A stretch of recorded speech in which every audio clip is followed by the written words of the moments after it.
अच्छा देखो, तो उस दिन हमने ये डैनियल सेल कंप्लीट किया था, हम नोट भी बना चुके थे कि हमारे पास जैसे ये सेल है, अब इसको हम इलेक्ट्रोकेमिकल सेल बोलते हैं, है ना, कि जिसमें हमारे पास एक बीकर में लॉस ऑफ इलेक्ट्रॉन होता है और फिर वही इलेक्ट्रॉन दूसरे बीकर में क्या होते हैं, गेन, है ना।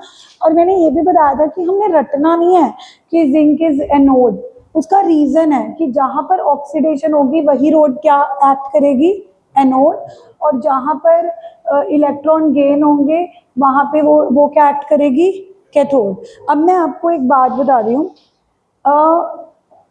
अगर मुझे इस सेल को रिप्रेजेंट करना हो, मतलब अगर सपोज आपको एग्जाम में इस पे क्वेश्चन आ जाए, तो आपको ये पूरा डायग्राम बनाकर थोड़ा देंगे, because it is a very huge diagram.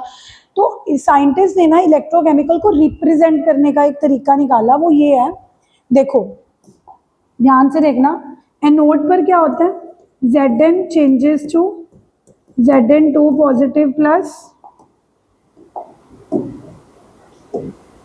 2 electron. ये रिएक्शन सबको समझ आती है कि एनोड पर जिंक इलेक्ट्रॉन लूज करता है और किसमें चेंज हो जाता है, Zn2, और जब यही इलेक्ट्रॉन ट्रैवल करके यहाँ कॉपर के पास पहुंचते हैं, तो कॉपर को तो इलेक्ट्रॉन की जरूरत नहीं है, बट जो बीकर में कॉपर 2 पॉजिटिव आयन पड़े हैं, वो copper 2 positive ion electron gain करने के लिए आते हैं और कॉपर बना लेते हैं। दैट मीन्स इलेक्ट्रोकेमिकल सेल में ना 2 रिएक्शंस हैपन हो रही है, एक एनोड पर और एक कैथोड पर। एनोड पर Zn2 पॉजिटिव में कन्वर्ट हो रहे हैं 2 इलेक्ट्रॉन लूज करके, और कैथोड पर कॉपर 2 पॉजिटिव इलेक्ट्रॉन गेन करके कॉपर में चेंज हो रहे हैं, ठीक है। अब अगर मैं इसकी ओवरऑल रिएक्शन की बात करूं, तो 2 इलेक्ट्रॉन से 2 electron, what is the overall reaction, overall reaction क्या हो रही है, Zn plus Cu2 gives Zn2 positive plus copper. मैंने क्या किया, दोनों के रिएक्टेंट्स को इकट्ठे क्लब कर दिया और दोनों के प्रोडक्ट्स को इकट्ठे क्लब कर दिया, इसको बोलते हैं ओवरऑल सेल रिएक्शन, ठीक है।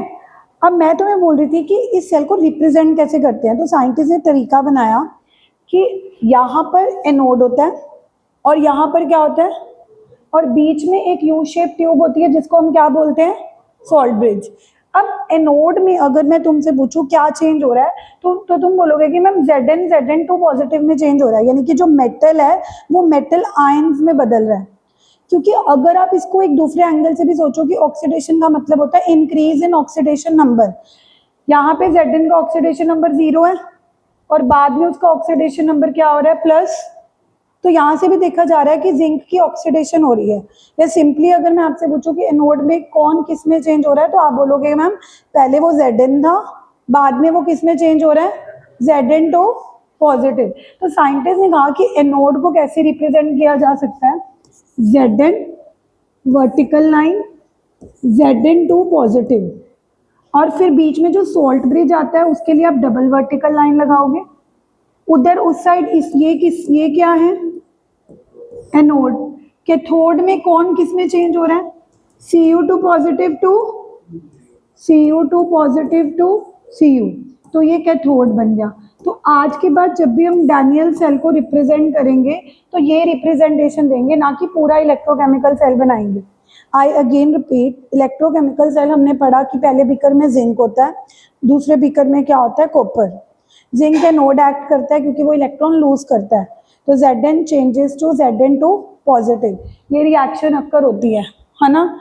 जिसको समझ आती है ठीक है, नहीं तो ऐसे समझ लो लॉस ऑफ इलेक्ट्रॉन हो रहा है। अगर ये समझ नहीं आता कि मैम एनोड पर Zn ही क्यों Zn2 पॉजिटिव में चेंज हो रहा है, क्योंकि ऑब्वियसली अगर वो 2 इलेक्ट्रॉन लूज करेगा तो उसके ऊपर पॉजिटिव चार्ज ही आएगा। कौन सा चार्ज आएगा, ऐसे समझ नहीं आता तो दूसरे तरीके से समझो कि oxidation is increase in oxidation number, oxidation is increase in oxidation. तो यहाँ पे Zn का ऑक्सीडेशन नंबर 0 है, बाद में +2 है, तभी पता लग रहा है कि मतलब मैं तुम्हें ये कह रही हूँ कि अगर हम लिख रहे हैं Zn2 पॉजिटिव, तो ये कैसे पता लग रहा है ये एनोड है? क्योंकि हम पहले Zn लिख रहे हैं, बाद में Zn2 पॉजिटिव लिख रहे हैं, यहीं से ही तो पता लग रहा है कि ये क्या है। क्यों? क्योंकि यहाँ से हमें प्रोसेस का पता लग रहा है कि ऑक्सीडेशन नंबर 0 से किस में जा रहा है, +2 में, यानी कि क्या हो रही है, ऑक्सी। तो जब ऑक्सीडेशन होती है तो क्या होता है, इलेक्ट्रॉन नहीं दिखाने। कहीं आप कहोगे मैम Zn जब Zn2 पॉजिटिव में चेंज हो रहा है तो वो 2 इलेक्ट्रॉन भी तो लूज कर रहा है ना। तो हम इलेक्ट्रॉन नहीं दिखाएंगे रिप्रेजेंटेशन में, क्योंकि उन्होंने तो अल्टीमेटली कैंसिल ही हो जाना है, उन्होंने तो अल्टीमेटली क्या हो जाना है। उसके बाद कैथोड की रिप्रेजेंटेशन क्या होती है कि पहले आयन आएंगे, बाद में मेटल आता है। रीजन, रिएक्शन से ही पता लग रहा है कि आयन मेटल में चेंज हो रहे हैं। दूसरा लॉजिक, अगर आप पूछो कि यहाँ पे कॉपर का ऑक्सीडेशन नंबर कितना है, +2, बाद में कुछ नहीं है, मतलब कितना है, तो decrease in oxidation number. Decrease in oxidation number का क्या मतलब होता है, रिडक्शन। और कैथोड पे क्या होती है, मतलब मैं ये कह रही हूँ कि अगर मैं यहाँ नीचे ना भी लिखूँ एनोड और कैथोड, तो ये बाय डिफॉल्ट ही तुम्हें पता लगना चाहिए कि वो एनोड को रिप्रेजेंट कर रहा है और ये कैथोड को रिप्रेजेंट कर रहा है। So this is known as representation of electrochemical cell, जो आपको लिखनी आनी चाहिए, जिसको नोटेशन भी बोलते हैं, सेल नोटेशन। ये आपको अगर रिएक्शन गिवन है वहां से भी लिखनी आनी चाहिए, इससे यहाँ भी आना मतलब अगर मैं आपको रिएक्शन दे दूं और बोलूं सेल रिप्रेजेंटेशन लिखो, तो तुम कैसे लिखोगे, तुम देखोगे कि Zn किस में चेंज हो रहा है, Zn किस में चेंज हो रहा है, तो मतलब ये एनोड है, तो Zn पहले एनोड लिखना है। और कॉपर 2 पॉजिटिव किस में चेंज हो रहा है, तो ये कैथोड को रिप्रेजेंट कर रहा है। तो मतलब अगर आपको रिएक्शन गिवन है तो वहां से नोटेशन लिखनी आनी चाहिए, नोटेशन से सेल रिप्रेजेंटेशन भी लिखनी आनी चाहिए। नोटेशन दी होती है तो यहाँ तक कैसे पहुंचते, दोनों के रिएक्टेंट्स को पहले लिख दो और दोनों के बाद वाले प्रोडक्ट्स को बाद में लिख दो। मतलब अगर ये चीज दी हो तो यहाँ तक कैसे पहुंचना है, इसमें जो आगे वाले हैं वो किसको रिप्रेजेंट कर रहे हैं, रिएक्टेंट्स को। आगे वाले किसको रिप्रेजेंट कर रहे हैं, तो Zn + Cu2 पॉजिटिव लिख दोगे तो ये क्या बन जाएंगे, और जो बाद वाले हैं वो क्या बन जाएंगे। थोड़ी सी प्रैक्टिस करवाती हूँ फिर समझ आएगा। जैसे मेरे पास क्वेश्चन है नेक्स्ट, मेरे पास एक सेल है कॉपर सिल्वर नाइट्रेट सेल, मेरे पास सेल है Cu,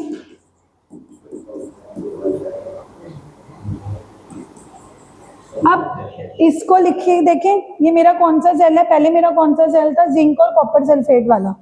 पहले मेरा कौन सा सेल था, जिंक और, अब मेरी जो हेडिंग है इसमें कौन सा सेल है, मेरे पास कॉपर एंड सिल्वर नाइट्रेट। अब कौन मुझे बताएगा कि अगर कॉपर और सिल्वर नाइट्रेट का सेल बना है, इज इट कॉपर जो लूज करेगा या सिल्वर लूज करेगा। हाँ, क्योंकि सीरीज देखो, केदारनाथ का माली आलू जरा फीके से पकाता है, कॉपर मरकरी सिल्वर, यानी कि सिल्वर से कॉपर ऊपर आता है, तो copper is more reactive, Ishan, copper is and silver is, तो किसको लूज करना चाहिए, कॉपर क्या करेगा, सिल्वर क्या करेगा, तो कॉपर की कौन रिएक्शन बताएगा पहले मुझे, एनोड वाली, हाँ बोलो, एक मिनट, Cu2+, Cu लूज करेगा ना, तो पहले तो Cu आएगा, चेंजेस टू माइनस, नहीं लूज कर रहा है बट उस साइड तो प्लस में ही दिखेगा ना। अगर आपने माइनस करना है तो फिर इधर माइनस करोगे ना, अगर तुम्हें लग रहा है कि मैम ये लूज कर रहा है तो माइनस करना चाहिए, तो माइनस इस साइड आएगा ना। अगर आप 2 इलेक्ट्रॉन उधर दिखा रहे हो प्रोडक्ट वाली साइड, फिर तो पॉजिटिव ही आएगा, क्योंकि प्रोडक्ट साइड लिखने का मतलब यही है कि वो लूज कर चुका है। प्रोडक्ट साइड लिखने का क्या मतलब है कि वो क्या कर चुका है। अब तुम लिख प्रोडक्ट साइड रहे हो फिर भी माइनस लगा रहे हो, फिर तो वो उधर जाके रिएक्टेंट साइड प्लस होके गेन बन जाएगा। तो प्लीज क्लैरिटी रखो कि 2 इलेक्ट्रॉन लूज करने का मतलब है माइनस, बट वो माइनस तब लगाया जाएगा अगर हम 2 इलेक्ट्रॉन कहाँ पे लूज करना दिखाना चाहेंगे, रिएक्टेंट साइड। अगर हम 2 इलेक्ट्रॉन कौन सी साइड दिखा रहे हैं, फिर हम पॉजिटिव ही लगाएंगे।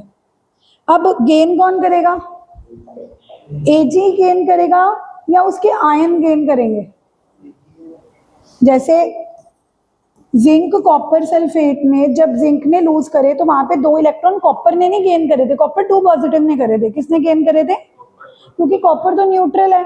ऐसे ही जब ये इलेक्ट्रॉन एजी के पास जाएंगे तो एजी लूज नहीं करेगा, जो एजी के अंदर आयंस हैं। And can you tell me कि एजी के आयंस कौन से होते हैं? एजी पॉजिटिव। एजी की वैलेंसी क्या होती है? 1 पॉजिटिव। तो एजी वाली रिएक्शन बताओ। एजी 1 पॉजिटिव 1 इलेक्ट्रॉन गिव एजी। अब आप कहोगे कि मैम ऊपर से कितने इलेक्ट्रॉन आ रहे हैं पर यहाँ पे कितना गेन हो रहा है, दिस इज नॉट पॉसिबल। तो आप इस पूरी रिएक्शन को 2 से मल्टीप्लाई कर दो। आप इस रिएक्शन को किससे मल्टीप्लाई कर दो? पूरे। तो यहाँ पे क्या बन जाएगा? यहाँ पे क्या बन जाएगा? यहाँ क्या बन जाएगा?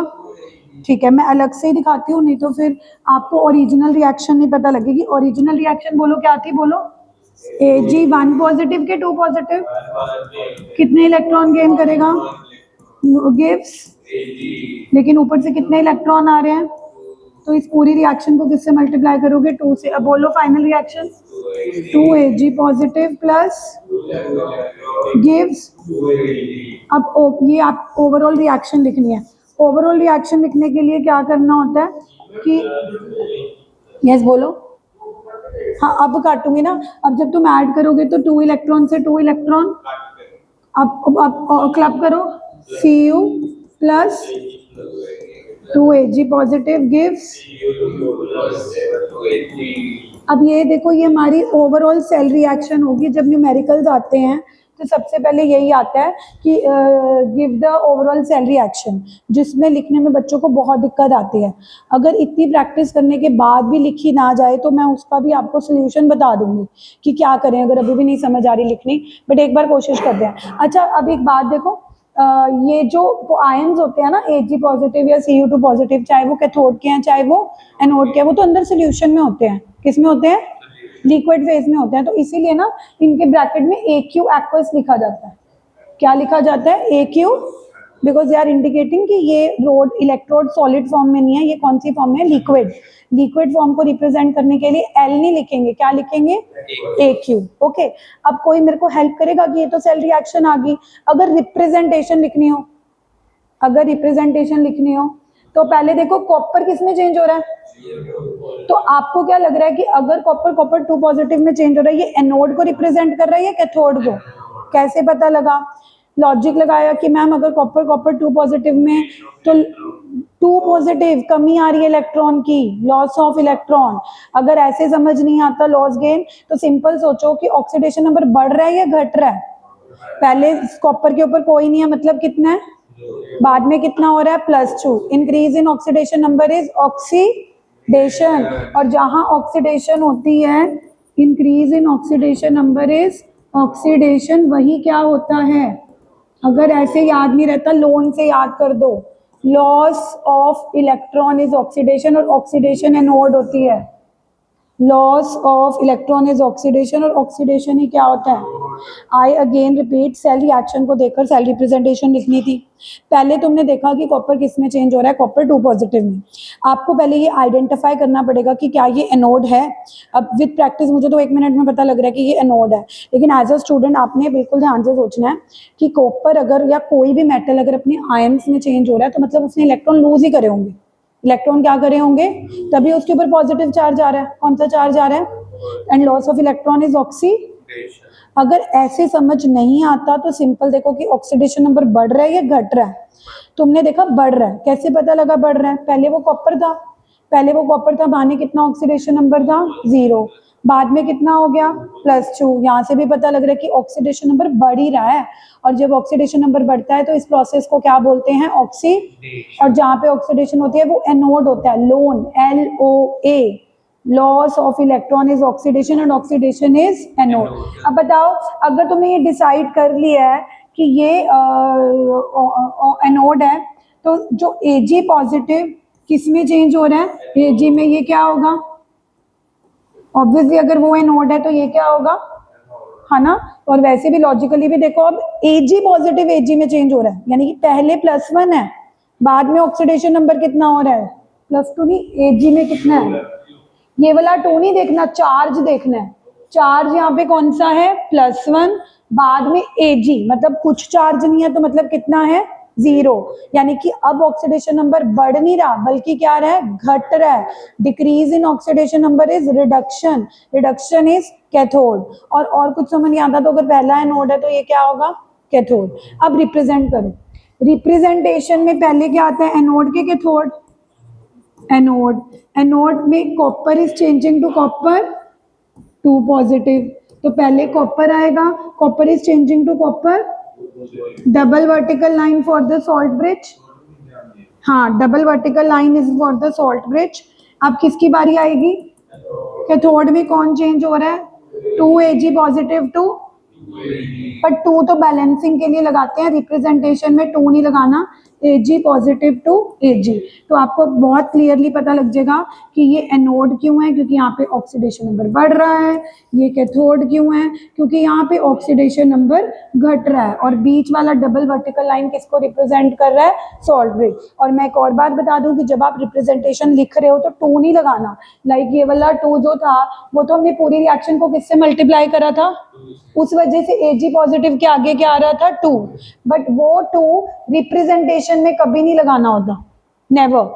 लेकिन रिप्रेजेंटेशन में आपको क्या लगाना होता है, जैसे Ag पॉजिटिव है तो वो एक्वस स्टेट में होगा, तो आप यहाँ पे AQ लगा सकते हो, यहाँ पर AQ लगा सकते हो, लेकिन आपने कोफिशिएंट्स नहीं लगाने, नहीं 2 नहीं लगाना। ओवरऑल सेल रिएक्शन में तो आएगा 2, ओवरऑल सेल रिएक्शन में आएगा 2, बट रिप्रेजेंटेशन में नहीं आएगा। अब एक अपने आप करोगे ट्राई, मतलब अभी लिखना नहीं है कुछ, मतलब रफ में पीछे पेज पे देखो, ऐसे ही कर दो फिर, ठीक है।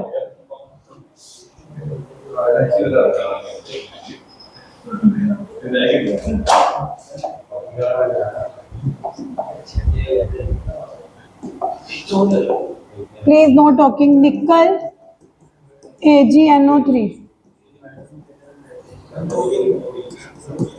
करना ट्राई, निकल AgNO3, निकल निकल निकल Na,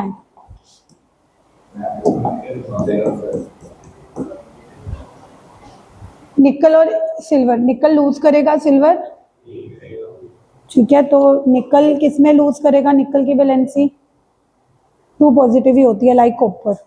निकल लूज करेगा, कितने इलेक्ट्रॉन लूज करेगा, तो लिखो रिएक्शन, फिर उस साइड लिखा करो, एन, हाँ नो, निकल लूज करेगा ना, तू ये लिख रहा है, तूने ये बोला, मैंने बताया तो है कि निकल क्या करता है, लूज, और सिल्वर क्या करेगा, तो निकल वाली रिएक्शन क्या होगी, निकल चेंजेस टू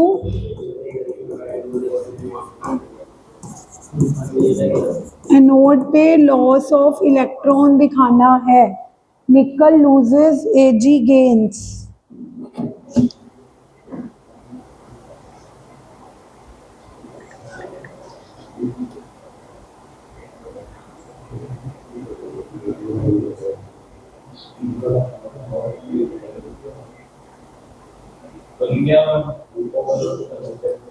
पहले बताओ Ag की रिएक्शन क्या लिखी है, Ag तो Ag पॉजिटिव होता है, Ag तो क्या होता है, Ag, अब Ag के ऊपर 1 पॉजिटिव है, वो तो 1 इलेक्ट्रॉन ही गेन करेगा ना, क्योंकि उसकी वैलेंसी 1 है, कैथोड पे गेन ऑफ इलेक्ट्रॉन दिखाना है। तो व्हाट यू रियलाइज कि निकल कितने लूज कर रहा है, 2, बट Ag पॉजिटिव कितने गेन कर रहा है, but number of lost electron should be equal to number of gain electron. अब क्या करोगे, हाँ होल इक्वेशन को किससे मल्टीप्लाई कर दोगे, 2 से। So when you are going to multiply the whole equation by 2, it will become, बोलो 2Ag positive give, so what will be the overall reaction, 2 electron से 2 इलेक्ट्रॉन, ओवरऑल सेल रिएक्शन क्या होगी, बोलो Na प्लस, एंड ये liquid form में होगा, aqueous gives aqueous, yes. यहाँ तक कोई दिक्कत नहीं, बिकॉज यू नो व्हेन आपने, हाँ नहीं नहीं, देखो आपने जब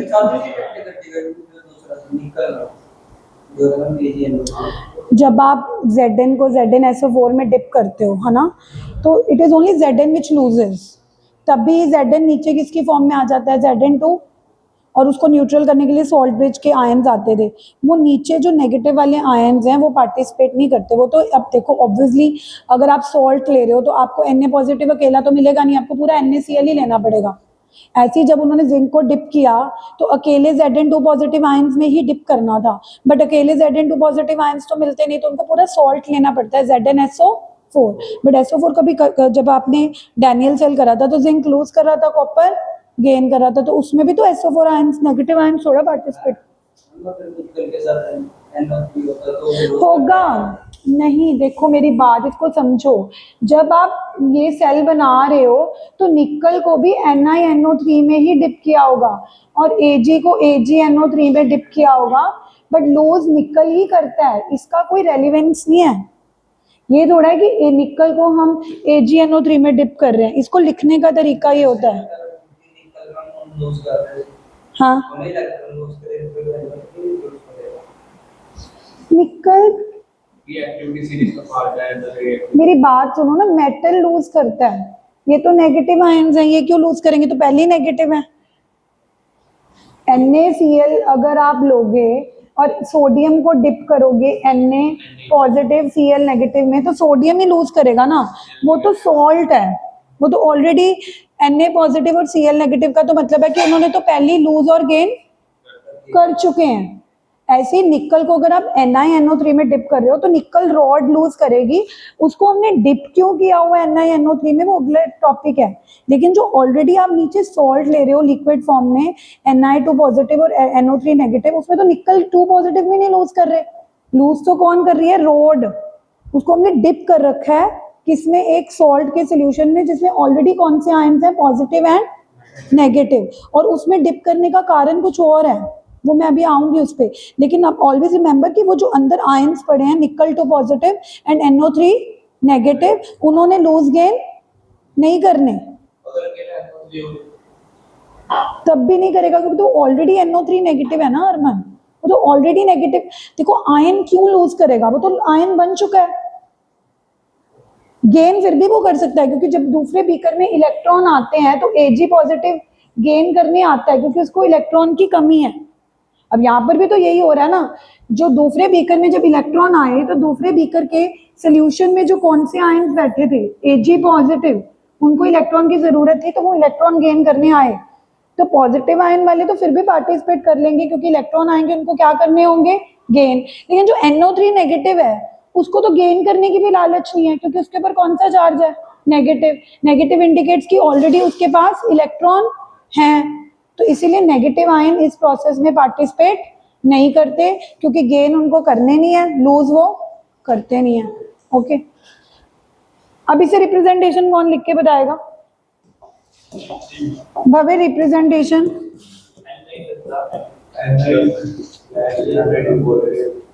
वेरी गुड, निकल चेंजिंग टू निकल 2 पॉजिटिव, फटाफट। क्यों, क्योंकि निकल लूज कर रहा है। निकल क्या कर रहा है, या निकल किस में चेंज हो रहा है, निकल 2 जीरो से ऑक्सीडेशन नंबर किस में जा रहा है, increase in oxidation number is oxy, increase in oxidation number is oxidation and that is what is. अब देखो टाइम नहीं लग रहा ना, अब टाइम नहीं लग रहा ना, फटाफट आपने अपने आप रिप्रेजेंटेशन दी। यहाँ पे AQ लिखना है, ठीक है, फिर डबल वर्टिकल लाइन कैथोड में कौन चेंज होगा, बोलते क्यों नहीं, A2 तो लिखना नहीं होता।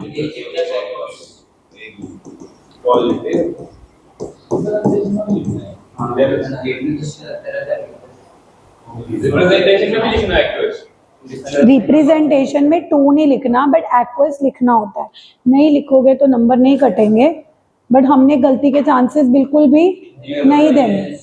हम क्यों ऐसी ऐसी सिली मिस्टेक्स करें जिस पे टीचर या एग्जामिनर को मौका मिले नंबर काटने में, है ना। कई बार क्या होता है कि इन आयंस की हमें कॉन्सेंट्रेशन दे रखी होती है, जैसे वो भी आगे आएगा 1 मोलर, फिर अगर आप उसकी कॉन्सेंट्रेशन ही दे रहे हो फिर AQ नहीं लिखना, only one thing we will write, या तो AQ लिखेंगे, है ना, वो भी तब लिखेंगे जब हमें कॉन्सेंट्रेशन गिवन नहीं होगी। लेकिन हमें कई बार ऐसे दिया होता है कि निकल इफ डिप्ड इन निकल nitrate solution of 1 molar concentration, फिर तो हम AQ से बेटर उसकी क्या रिप्रेजेंट करेंगे, कंसंट्रेशन, बट वो बाद में आएगा। एज ऑफ नाउ बस यही समझो कि AQ लिख दोगे तो it is better, it is.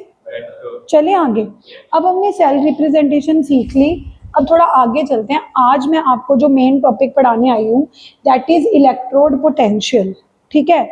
इस टॉपिक को समझते हैं, प्लीज थोड़ा सा ना कॉपी पेन छोड़ के ध्यान इधर ही देना। आपके घर में मोटर होती है, क्यों होती है मोटर? क्योंकि आपको पता है कि अगर आपने पानी ऊपर टैंकी में चढ़ाना है ना, तो उसके लिए एक फोर्स चाहिए। Water can flow from top to bottom but it can not go from bottom to top, है ना, नॉन स्पॉन्टेनियस प्रोसेस है। अगर आपके घर में मोटर ना हो तो आपकी टैंकी नहीं भरेगी, क्योंकि पानी अपने आप नीचे से ऊपर फ्लो नहीं कर सकता। तो हम ये जानते हैं कि हर प्रोसेस को करवाने के लिए एक फोर्स की ज़रूरत होती है ना। जिस तरह हमारे घर में अगर नीचे मोटर नहीं लगी होगी तो पानी टैंकी में नहीं चढ़ेगा, यानी कि मोटर वो एक फोर्स की तरह एक्ट कर रही है जो उस पानी को ऊपर लेके जाने का काम कर रही है। ऐसे ही तुमने कभी सोचा है कि तुम जिंक और कॉपर सल्फेट को ज्वाइन कर रहे हो, है ना, मैंने तुम्हें बोला कि zinc is more reactive, zinc ने लूज करे, ये इलेक्ट्रॉन वहां चले गए, बट इसके लिए भी तो कोई फोर्स की जरूरत पड़ी होगी ना, तभी इलेक्ट्रॉन जिंक से अपने आप कॉपर जाएंगे। तो आप कहोगे कि मैम फोर्स की क्या, जिंक इज मोर रिएक्टिव इसीलिए वो इलेक्ट्रॉन दे रहा है और कॉपर ले रहा है, ट्रू, बट आपको किसने बताया कि जिंक इज मोर रिएक्टिव, है ना, या आपको किसने बताया कि कॉपर इज लेस रिएक्टिव? आप कहोगे रिएक्टिविटी सीरीज ने बताया, जैसे कि अभी इसने बोला, ओके, रिएक्टिविटी सीरीज ने बताया कि केदारनाथ का माली आलू जरा फीके से पकाता है, उसमें जिंक ऊपर है तो इट इज मोर रिएक्टिव और कॉपर नीचे है तो it is less reactive. Who made that reactivity series? वो रिएक्टिविटी सीरीज किसने बनाई है? या क्या साइंटिस्ट ने तो बनाई है, बट वही आज हम पढ़ने वाले हैं, क्योंकि अब हम 10th में नहीं है कि हम बोले रिएक्टिविटी सीरीज साइंटिस्ट ने बनाई है, वो अपने आप देखेंगे, अब हमने आगे पढ़ना है। तो आज मैं वही बताऊंगी कि रिएक्टिविटी सीरीज कैसे बनती है, ठीक है। तो हुआ क्या जब आप दो इलेक्ट्रोड्स कनेक्ट करते हो ना, तो उन इलेक्ट्रोड्स में जो इलेक्ट्रॉन फ्लो करता है it is because of a force which is called EMF। जैसे कि मैं आपको बता रही थी कि पानी की ऊपर पहुंचाने के लिए कौन सा फोर्स होता है, मोटर, या फिर वाटर एक हाई प्रेशर से कहाँ पे फ्लो करता है, लो प्रेशर।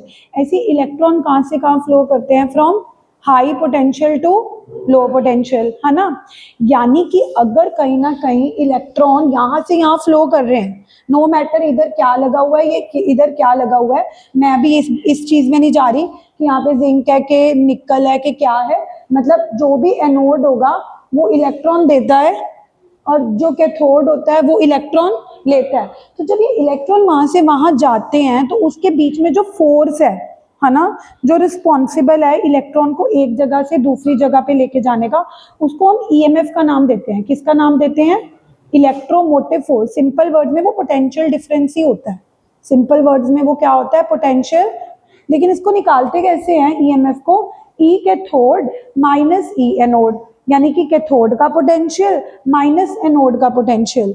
अभी आपको ये फॉर्मूला समझ नहीं आएगा क्योंकि तुम्हें पता नहीं है कि कैथोड का पोटेंशियल क्या होता है, एनोड का पोटेंशियल क्या होता है। इसी पे ही आज हमने चर्चा करनी है कि पोटेंशियल होता क्या है।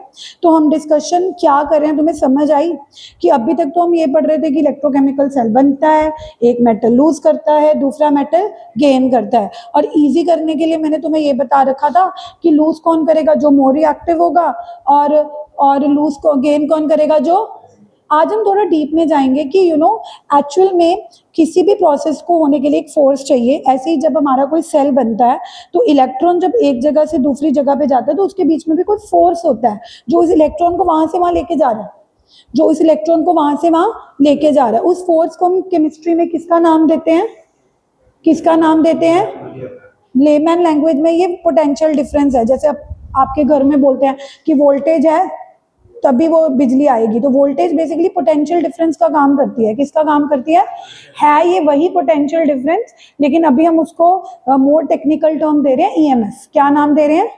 What is the full form of EMF? Electromotive force, तभी उसका नाम फोर्स बोला है कि तुम्हें ये समझाने के लिए ये एक फोर्स है जो इलेक्ट्रॉन वहां से वहां लेके जा रही है। अब ये फोर्स कितनी होगी, ज्यादा होगी या कम होगी, वो डिपेंड करेगा कि कैथोड और एनोड के पोटेंशियल में डिफरेंस कितना है। ज्यादा डिफरेंस होगा फोर्स भी ज्यादा होगा, कैथोड एनोड में डिफरेंस कम होगा फोर्स भी कम होगा। तो उन्होंने कहा कि ईएमएफ कैसे निकालेंगे कि कैथोड का पोटेंशियल माइनस एनोड का पोटेंशियल। अब क्योंकि आपको पता ही नहीं है कि पोटेंशियल होता क्या है ना, तो अभी आपको ये फॉर्मूला तो इजी है, बट अभी आपको ये नहीं पता लग रहा होगा कि मैम कैथोड का पोटेंशियल मींस व्हाट या एनोड का पोटेंशियल मींस व्हाट। क्या ये कोई वैल्यूज हैं? ऑफ कोर्स वैल्यूज हैं।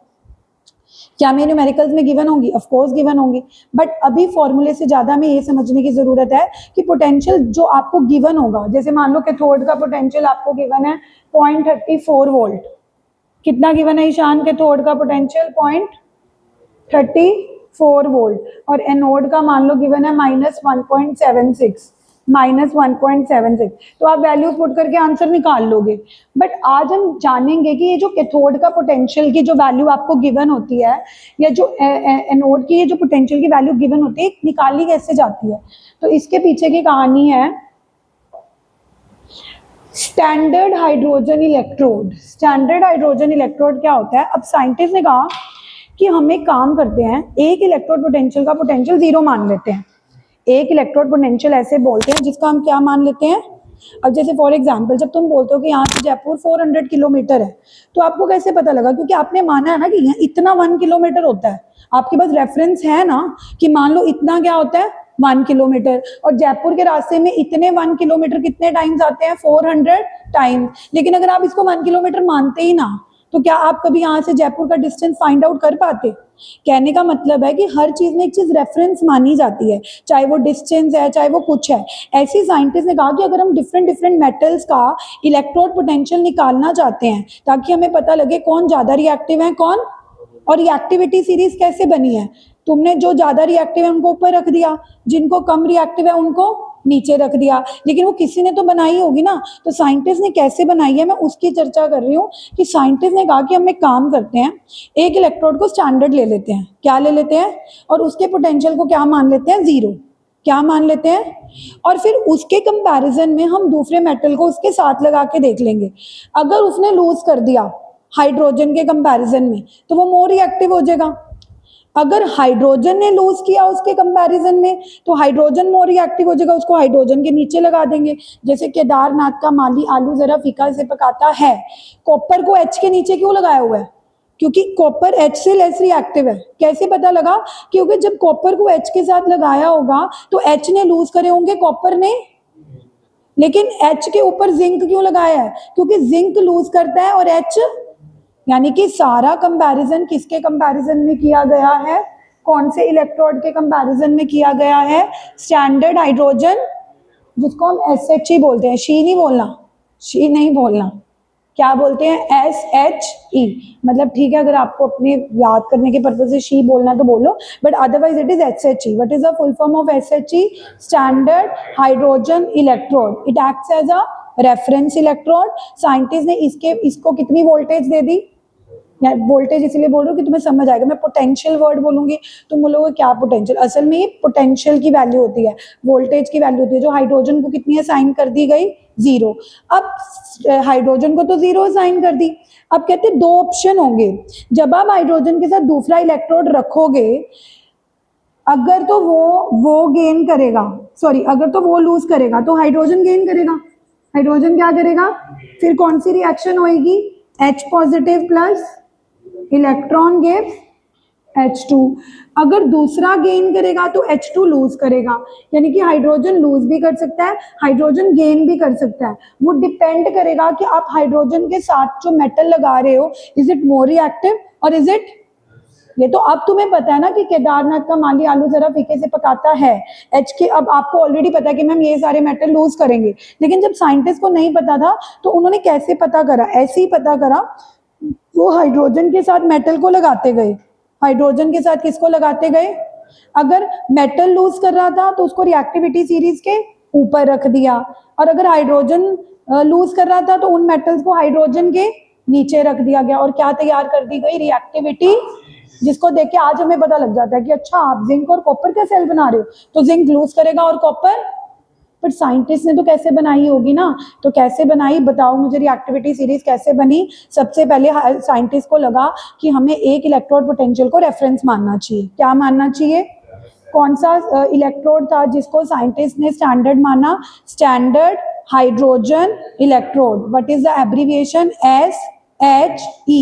कई बुक्स में NHE भी लिखा होता है, normal hydrogen electrode. It is one and the same thing. Standard hydrogen electrode lose भी कर सकता है, और वो डिपेंड करेगा कि उसके सामने हम जो मेटल लगा रहे हैं वो उससे ज्यादा रिएक्टिव है या उससे, अगर वो ज्यादा रिएक्टिव होगा तो वो लूज करने लग जाएगा, तो ये गेन करने लग जाएगा। क्या करने लग जाएगा? और अगर वो ये ज्यादा रिएक्टिव होगा तो ये लूज करेगा, वो क्या करेंगे? गेन। इस बेसिस पे हम क्या बनाते जाएंगे? Reactivity series. अब स्टैंडर्ड हाइड्रोजन इलेक्ट्रोड बनता कैसे? हाइड्रोजन तो गैस है, तो इलेक्ट्रोड कैसे बनेगा हाइड्रोजन का? रोड कैसे बनेगी? तो समझ लो स्टैंडर्ड हाइड्रोजन इलेक्ट्रोड बनाने के लिए वो एक प्लैटिनम की रोड लेते हैं। किसकी रोड लेते हैं? क्योंकि हाइड्रोजन की इलेक्ट्रोड तो हो नहीं सकती, हाइड्रोजन तो गैस होता है, तो हाइड्रोजन का इलेक्ट्रोड कैसे बनाया जाता है? ये SHE की कंस्ट्रक्शन है। किसकी कंस्ट्रक्शन बता रही हूँ? स्टैंडर्ड हाइड्रोजन इलेक्ट्रोड को कैसे बनाया जाता है? Hydrogen salt bridge. Salt bridge का तो बस यही काम था कि जब दो बीकर्स को कनेक्ट करके जिंक और कॉपर को कनेक्ट किया था, जैसे ये जिंक की रोड थी और ये कॉपर की रोड थी, है ना। अब अगर हम बीच में सॉल्ट ब्रिज ना लगाएं तो यहाँ से यहाँ इलेक्ट्रॉन कभी भी नहीं फ्लो करेंगे, क्योंकि सर्किट कंप्लीट नहीं है। क्या कंप्लीट नहीं है? आपने फिजिक्स में एक चीज पढ़ी होगी कि इलेक्ट्रिसिटी तब फ्लो करती है व्हेन द सर्किट इज, तो सर्किट को कंप्लीट करने के लिए नैतिक बीच में एक यू शेप ट्यूब लगाई थी, एक यू शेप ट्यूब लगाई थी जिसको सॉल्ट ब्रिज बोलते हैं। ये ब्रिज का काम करती है। किसका काम करती है? क्योंकि ये इन दोनों सेल्स को क्या कर रही है? कंबाइन कर रही है, कनेक्ट कर रही है। फिर ब्रिज का काम तो कर रही है, बट सॉल्ट क्यों बोला? क्योंकि इसके अंदर हम कुछ सॉल्ट्स डालते हैं। इसके अंदर हम क्या डालते हैं?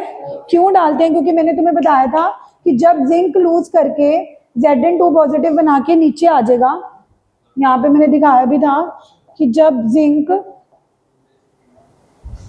इलेक्ट्रॉन लूज करके नीचे आ जाएगा, ये जो पर्सन है ये Zn2 पॉजिटिव को डिनोट कर रहा है, तो इसके ऊपर कौन सा चार्ज है? तो पूरे बीकर के ऊपर पॉजिटिव चार्ज आ जाएगा, जिसकी वजह से सेल काम करना बंद कर देगा। अब सॉल्ट ब्रिज क्या करेगा? अपना नेगेटिव आयन भेजने लग जाएगा। जो आपने Ki डाला था, जो बातें नहीं प्लीज, जो सॉल्ट ब्रिज के अंदर आपने Ki डाला था वो अपना कौन सा आयन भेजने लग जाएगा? क्यों नेगेटिव भेजने लग जाएगा? क्योंकि यहाँ पे कौन सा चार्ज बढ़ रहा है, तो इसको न्यूट्रल करने के लिए कौन सा चार्ज भेजने लग जाएगा? नेगेटिव।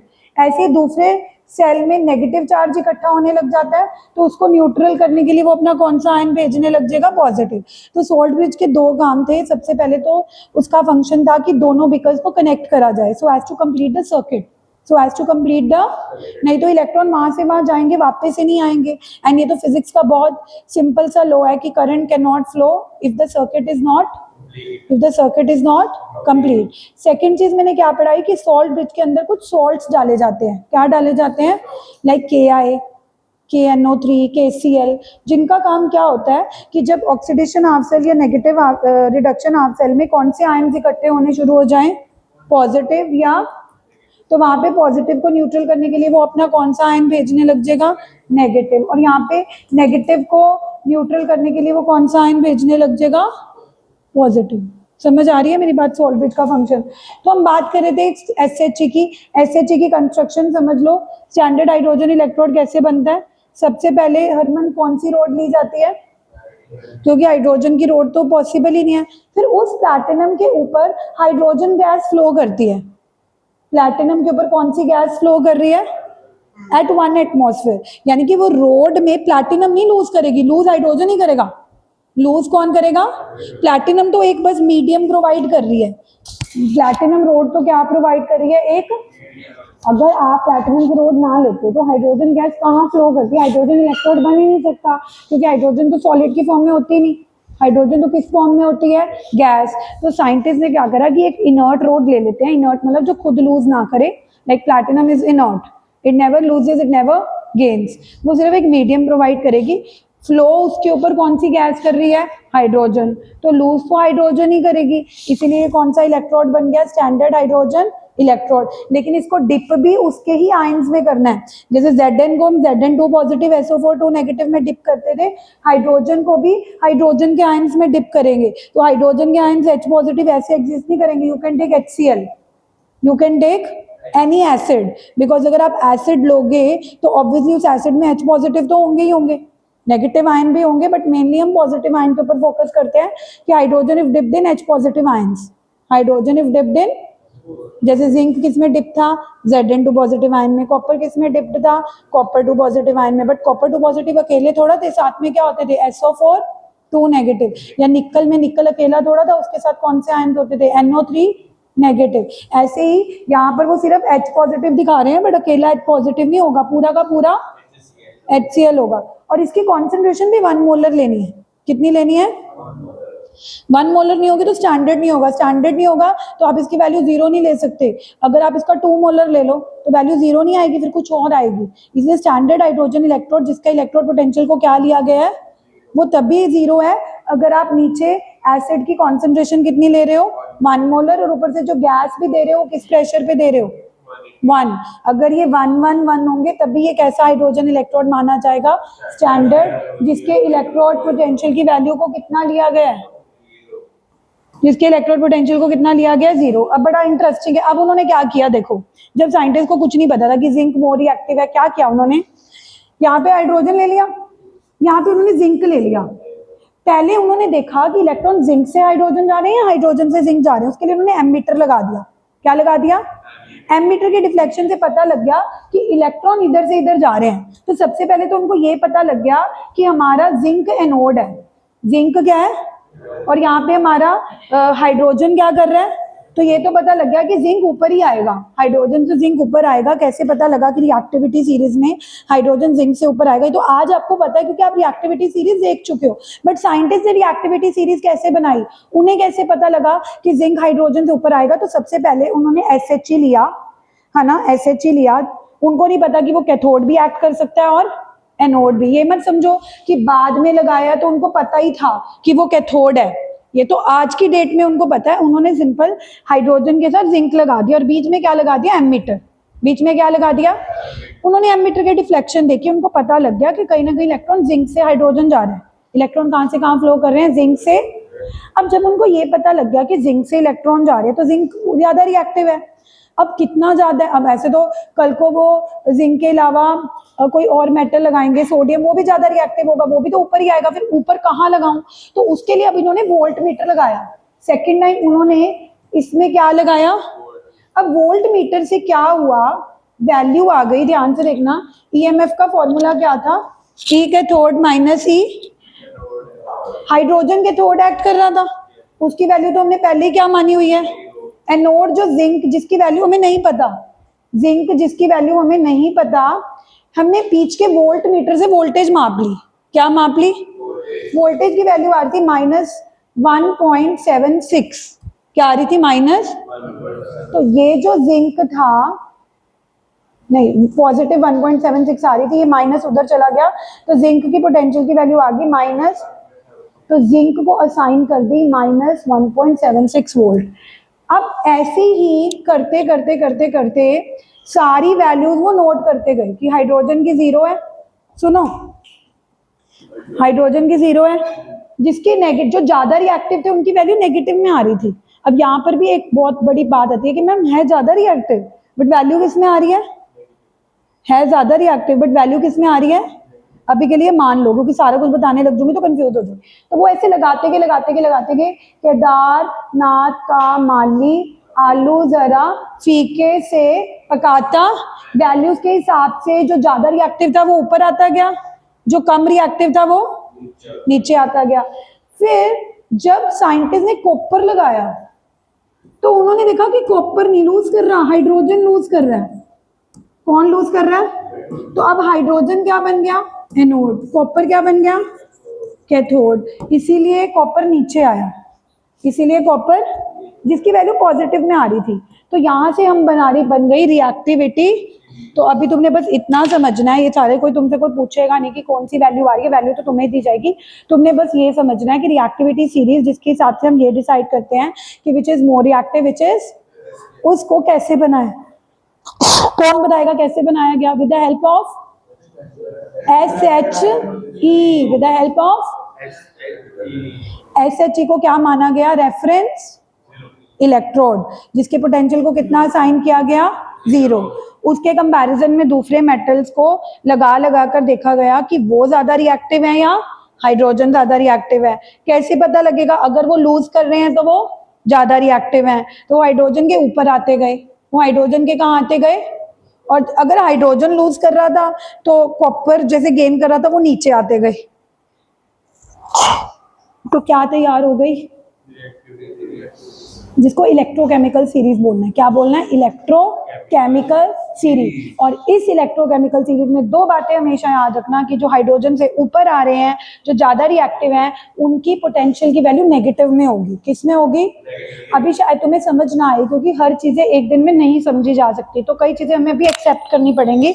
ज्यादा रिएक्टिव वालों की वैल्यू किस में होगी? नेगेटिव। और जो हाइड्रोजन से नीचे हैं तो उनकी वैल्यू किस में होगी? पॉजिटिव। यहां तक समझ आ गया? और हाइड्रोजन की ना नेगेटिव ना पॉजिटिव, क्योंकि वो क्या है? 0।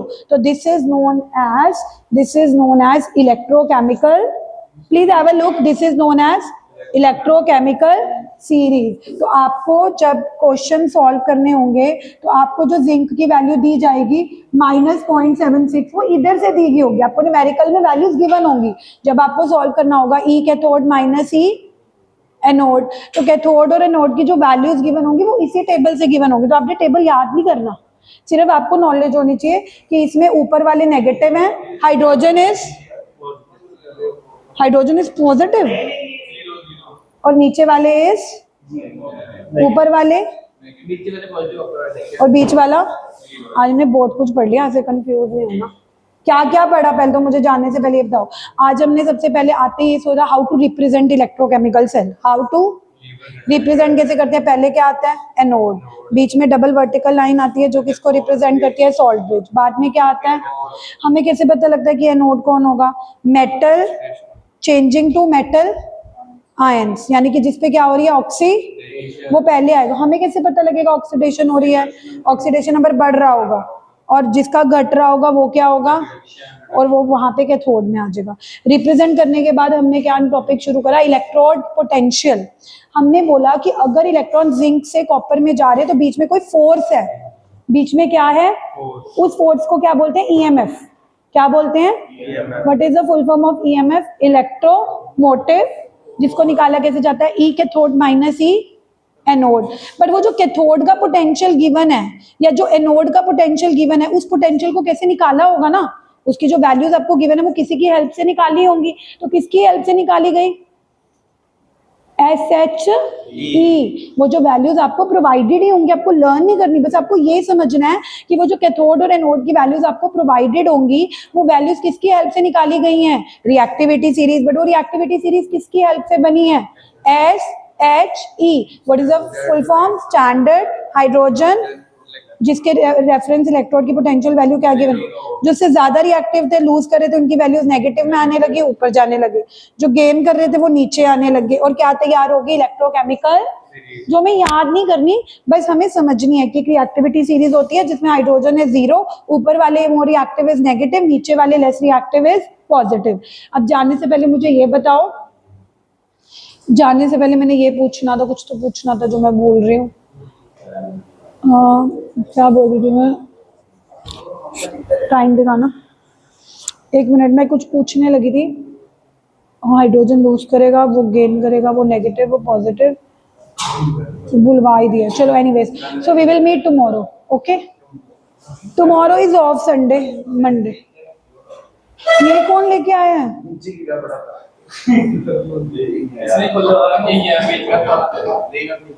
इसको बंद कर दो कमेंट। कल आते